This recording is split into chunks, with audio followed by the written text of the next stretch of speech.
Hello and welcome to the Clearly Clueless podcast. I'm your host, my name is Panna, and on today's episode we are going to be talking about reflecting on this previous year and about resetting your life for this brand new one. I concluded everything into a couple easy to follow steps on how to start fresh in 2026. So let's get into it.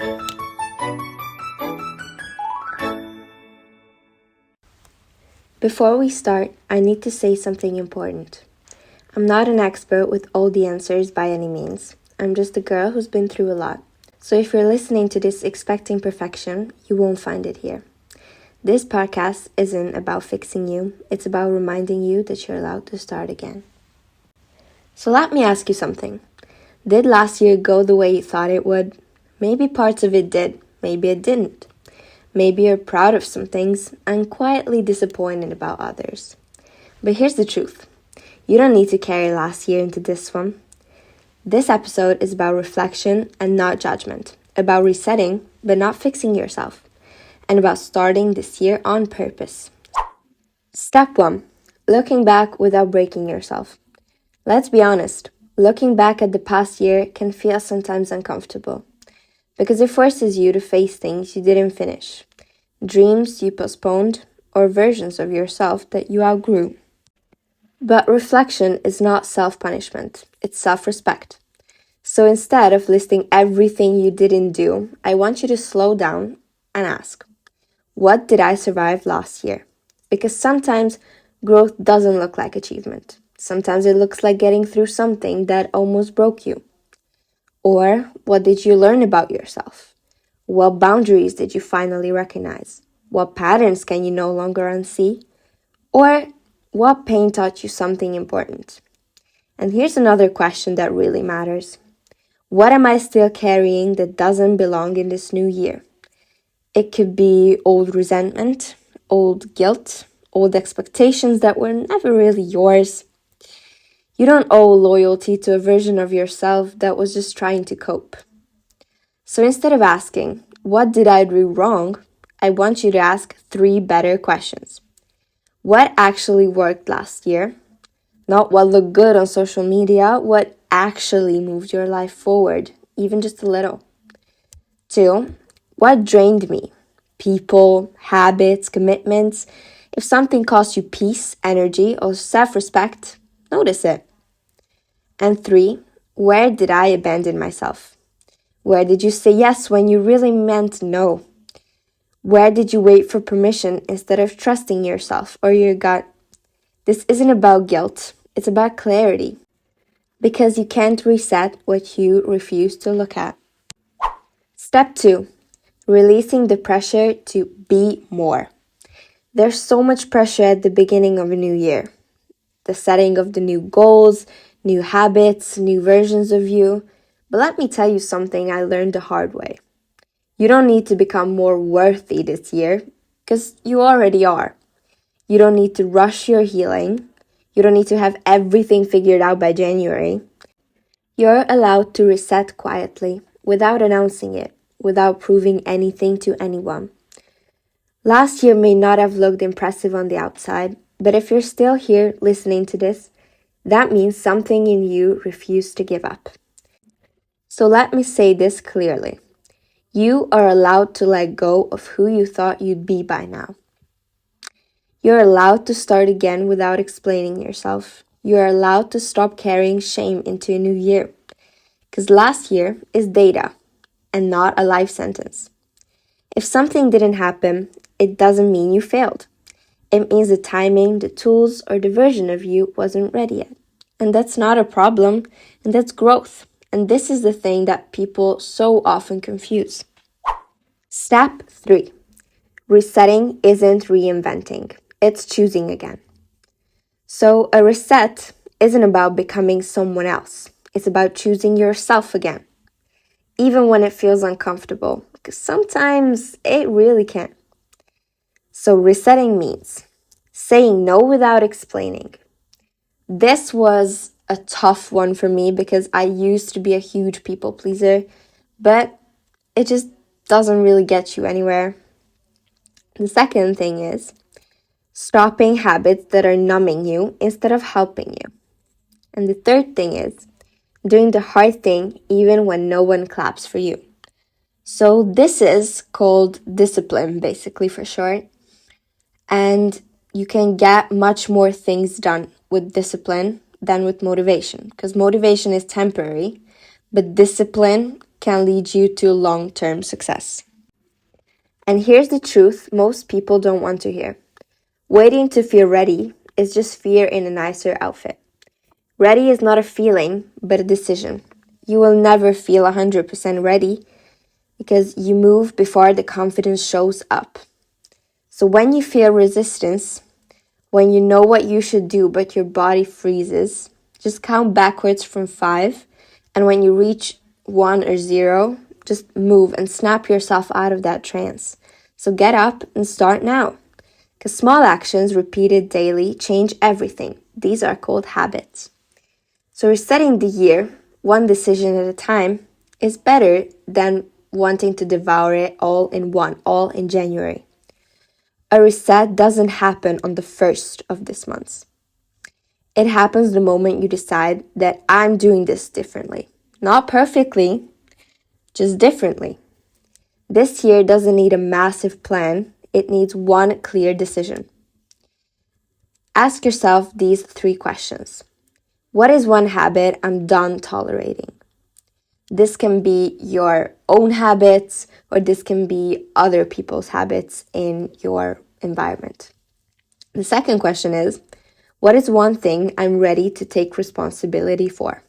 And the third question is, what is one small action I can repeat even on hard days? So this can be like I'm doing 2 push-ups a day, or I'm reading 5 pages per day. Just something small that is not that challenging that you see it as a really hard or big thing ahead of you. It just needs to be one really small action that you know that you can do even on your hardest days. Because motivation doesn't come from thinking, it comes from movement. Don't negotiate with your fear. Move first, and then confidence will follow. Step 4. One gentle promise for the new year. I'm not asking you to transform your entire life this year. I'm asking you to make one promise. That promise is, stop abandoning yourself. Speak when something feels wrong. Rest when you need to. And leave when it's time.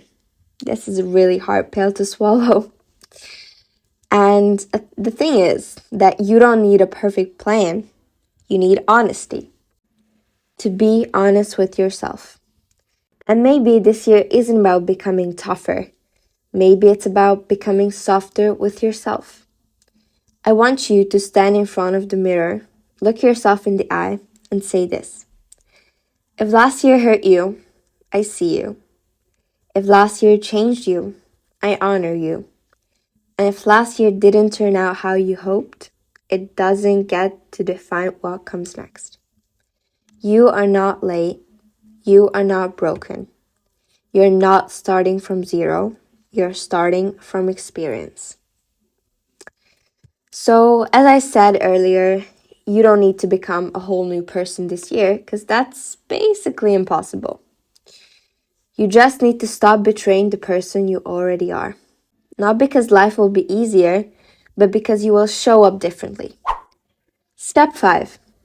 This step is more of a physical step. So things that you can do to freshen up your life. So the first thing is a digital reset.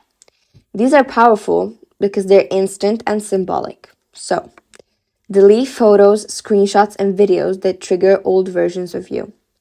Unfollow or mute accounts that drain, compare, or keep you stuck in the past. Clean out all your contacts. You don't owe everyone access to you. Delete apps you use to numb, stalk, or procrastinate. Clear your email inbox and unsubscribe from what no longer aligns with you. Change your phone wallpaper to reflect the life you're building now. Next is physical reset. Your environment affects your nervous system more than you think. So that's why it's a really crucial step. So throw away or donate clothes that don't fit your current body or identity. Let go of gifts tied to guilt, obligation, or maybe old relationships. Clean under your bed, in drawers, and in your car if you have one. Because hidden clutter equals mental clutter. Replace small things: toothbrush, pillowcase, bed sheets. Things that you see every day that trigger the old version of you. Rearrange your room or workspace to signal a fresh chapter.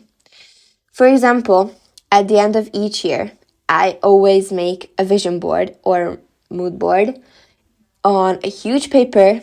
So I just collect all these pictures from Pinterest and I print them out. I glue them to this paper, and in the center, I put always the year. So now it's 2026, obviously. And then I take some magazines and the pictures or articles that align with me. I also cut them out and put them on there. And I have a huge magnet board in front of my workspace. So every time I sit here, I just look at my goals for this new year. And I change all the pictures that are in my room to new ones. Or if I don't have new ones, then I'm gonna wait until I make new ones. So yeah. The third is emotional and mental reset. This is where the real transformation happens. Write a release list. So habits, people, beliefs, and patterns that you're done carrying with you to the new year. Stop replaying situations, things that you could have said differently. This is all just BS. You will not be needing this in the new year, I promise. Identify one belief you're choosing not to take into this year. And lastly, give yourself permission to outgrow people without guilt. This is really, really hard, but the truth is, it's really necessary and it's life. So it's normal and perfectly healthy to do so. And just like that, we have arrived to the last bit of this episode, which is boundary reset. So decide what you're no longer available for. Stop explaining your boundaries to people who benefit from you having none. And reduce access to you. Everyone doesn't need your time, energy, or updates. Practice saying, I'll get back to you, instead of immediate yeses. So ask yourself, who am I becoming this year? Dress, speak, and move with intention. Let your actions reflect your future, not your past. Resetting your life isn't about erasing who you were, it's about choosing who you are now. So, with this quote, I would like to conclude this whole episode and officially start the new year. Although I know that I'm a couple days late, but as I said, it's not happening on January the 1st, so whatever. If you stayed till this very end, I'm so honored to have gotten your attention. It was a pleasure spending time with you. I hope you will join me on this journey in the future. But until the next episode, subscribe to my podcast and take care of yourself. I love you guys. Bye.